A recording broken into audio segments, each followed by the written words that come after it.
Hello and welcome to today's WholeHearted Living podcast episode with your host Debs Thorpe, and today we are diving into the topic of scarcity versus abundance, what they both mean and how we can switch our mindset and our whole being from scarcity mode where we are in fear and we move to abundance where we are in love. So let's dive in.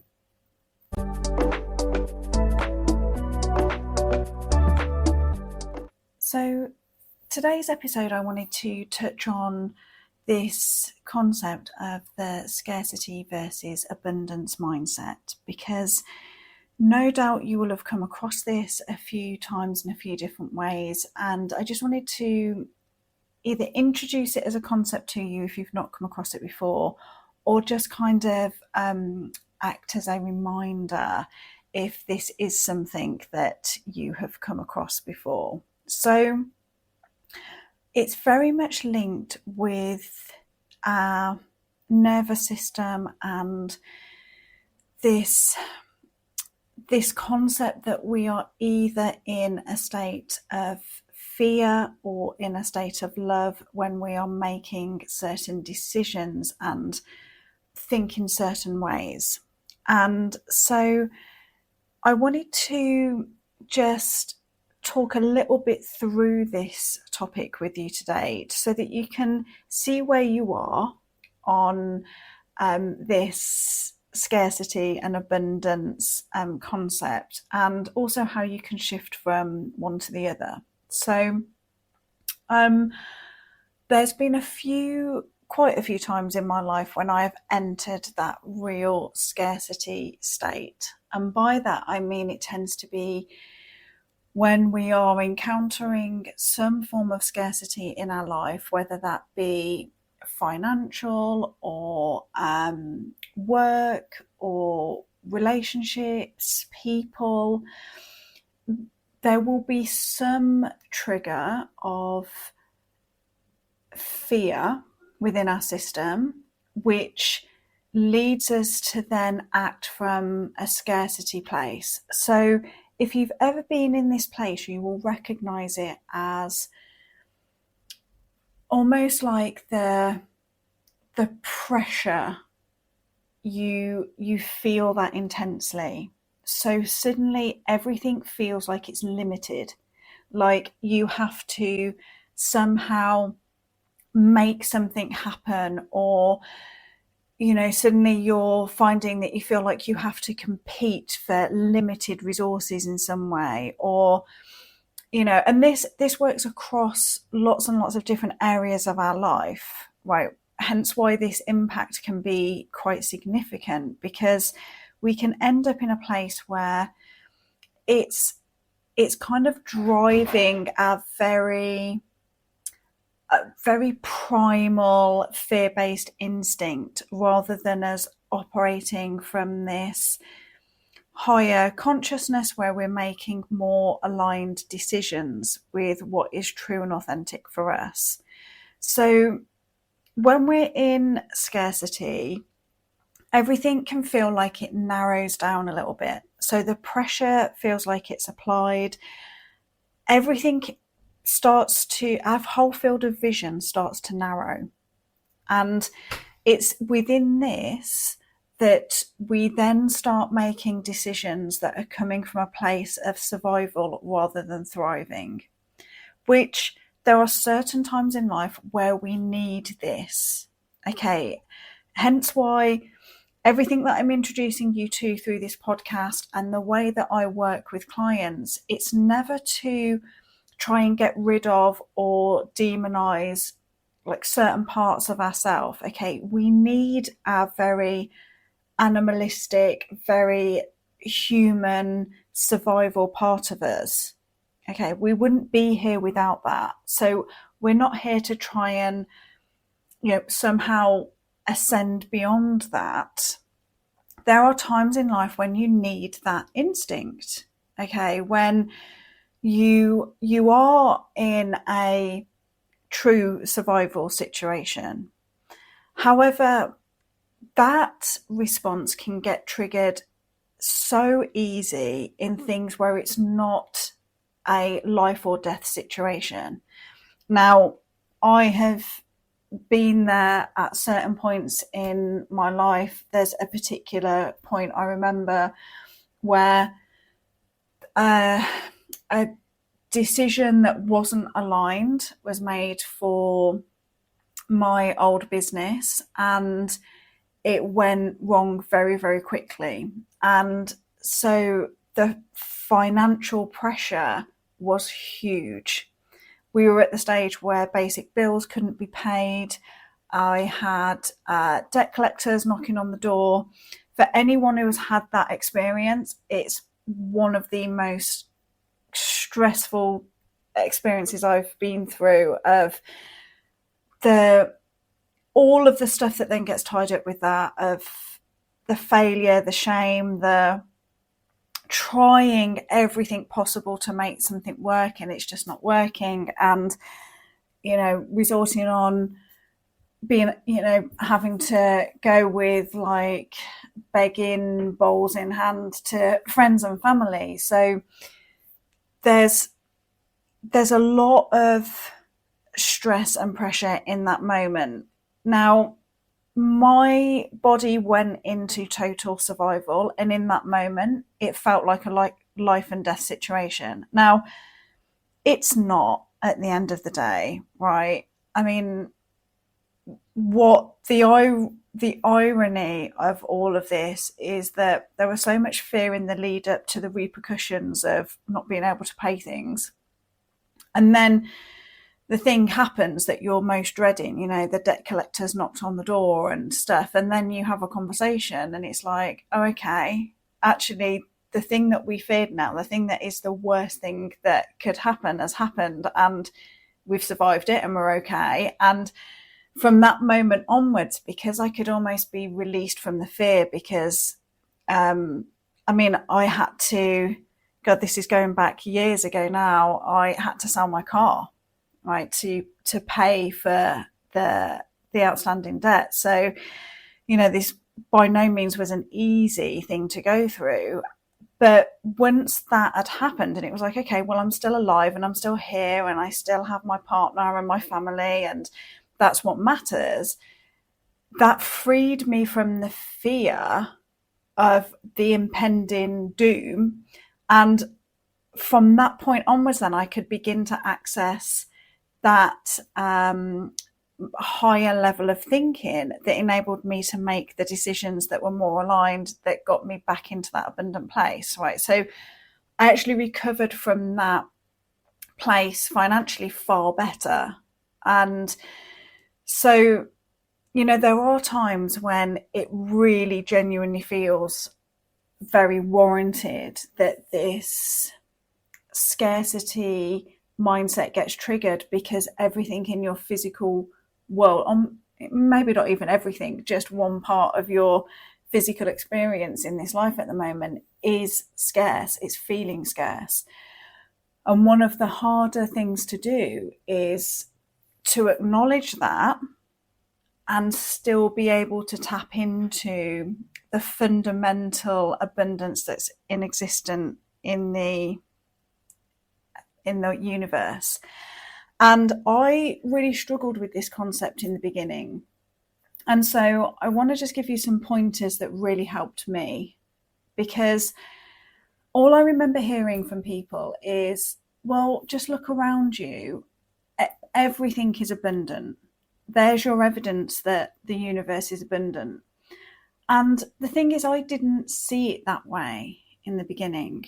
Right? I would look around and see so many people who were struggling in the world, where there were places in the world that were experiencing genuine scarcity of food, of resources, of medicine, of basic hygiene supplies, right? I really couldn't switch my brain into this concept of abundance. And as is the way for me, nature is my guide on a lot of these things. And I remember hearing someone say that when an oak tree, for example, is at the stage where it's dropping acorns and it's, literally getting ready to help start up more oak trees, it doesn't just release one, right? It releases literally hundreds and hundreds. And I began to really look into this as a concept in nature, that nature is, in that sense, so abundant. We have, if we take the whole planet, we have an abundance of resources. Now, going into whether they are utilized correctly or in the best way, that's a human problem. That's a people problem, right? But in the fundamental of life, nature is geared up for abundance. And that's down to repopulation, that's in the flowers that are produced, the fruit. There's huge abundance. Like, that's a natural state of the universe. And when I could look at it from a nature point of view, then I could begin to tap into this abundant state. And that, we are part of nature. It makes sense that we are also wired for that natural state. I think it gets complicated, as most things do with human beings, because we complicate what we then associate that abundance with, right? So, part of me developing the WholeHearted Living Institute was this whole concept that we want wholeness and fullness in all of the areas of our life. I'm not interested in a world where someone has an abundance of money but is totally and utterly poor and deprived of love or connection or purpose or fulfillment. That makes no sense to me. And I think we can get caught in what we are associating and believing abundance to mean, and we miss the thing that it's really about, which is all of the inner stuff. If our outside experience is something of a mirror of our inner world, then that can give us a good indication as to what's going on internally. But there is this whole concept that you get to craft and tap into abundance that is aligned for you. So I've encountered people, and I would put myself in this category right in this moment, whereby my life feels unbelievably abundant in like every way, in terms of love, connection, relationships, the sheer beauty of the landscape I'm in at the moment in northern Italy, opportunities, so much abundance. And I can really rest in that and actually not go into scarcity when it comes to money. Because at this moment in time, that's not my driver, that's not my main focus. It's to ensure that I'm accessing all of these other, really going deep into all these other areas of abundance, because that for me is the key to the wholehearted life, where you feel free and fulfilled. The money side of it is a tool and a mechanism that can be used to live out even more fullness, right? Or contribute even more in the world. It's not the thing that makes the abundance. There are I mean, there's been so many studies and research done of lottery winners and people who have come into money quite quickly, and that's not the thing that's making them feel abundant or fulfilled or happy. So I'm just introducing you here through this episode of, can we shift our mindset and our perception of what abundance is, and can we really start to embrace all of the ways in which we do experience abundance in our life to help us shift from that scarcity. So I remember being introduced to a really powerful tool quite a few years ago now, whereby this particular coach was talking about freedom and saying that, most people want to experience freedom for themselves and in their life, but they will spend a lot of their day consumed with how they don't feel free and how they're not experiencing freedom in their life. However, if you get to choose the exact minute that your alarm clock wakes you up in the morning, that's freedom of choice. If you have more than one item of clothing to wear, you are experiencing freedom and abundance of clothing. If you get to choose from more than one mug to drink your favorite morning drink from, that's freedom, that's abundance.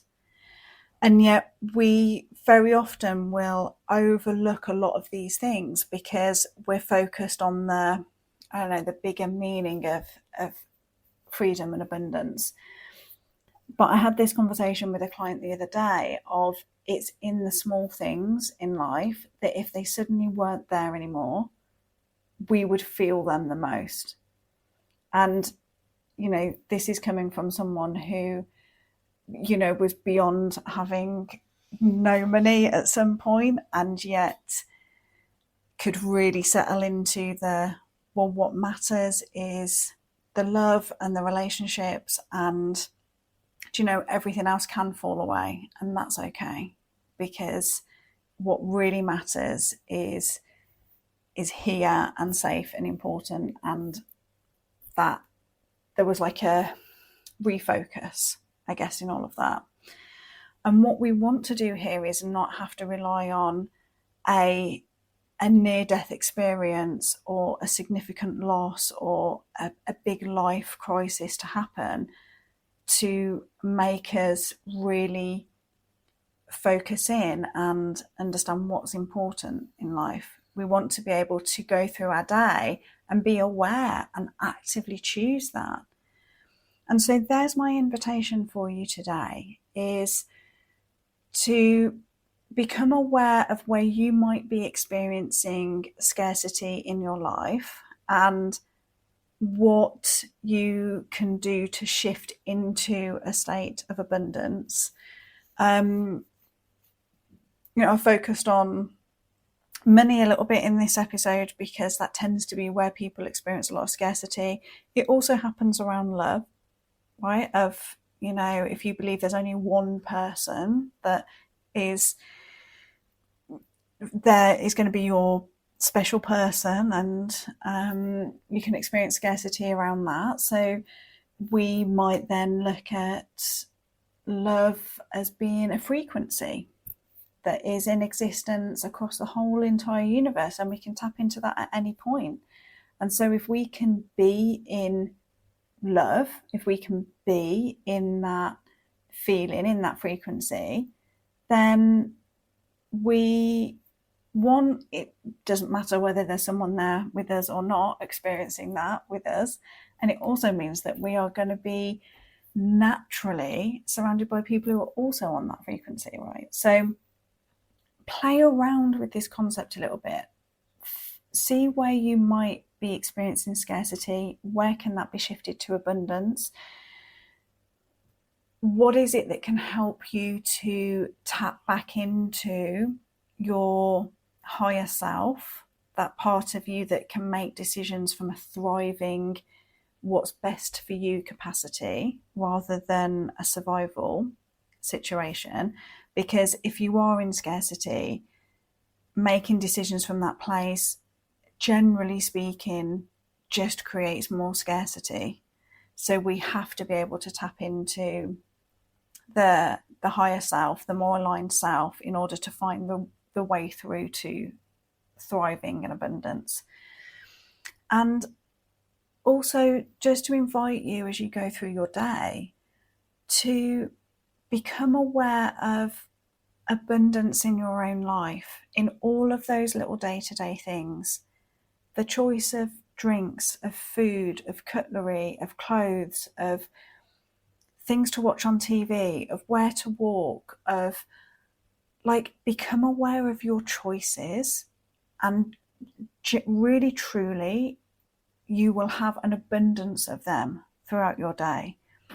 And as you bring your awareness to that, just take a moment of gratitude for the abundance of choice, the freedom of choice that you are experiencing as you go throughout your day, and allow this to become a practice so that it doesn't have to take a traumatic event or a really significant life event to make us stop and really think about what's important to us. Okay, that's what we're going for here. Okay, so there's my invitation for you today. Let me know what's your experience of the scarcity and abundance mindset, and what questions it raises for you. I'm by no means, I've got this whole topic sorted. It's a huge topic, but it's one that I've worked through in my own way. I've had my own struggles with it, and I know what it is to move from scarcity to abundance. So do let me know, and I look forward to joining you on the next podcast episode. Bye for now.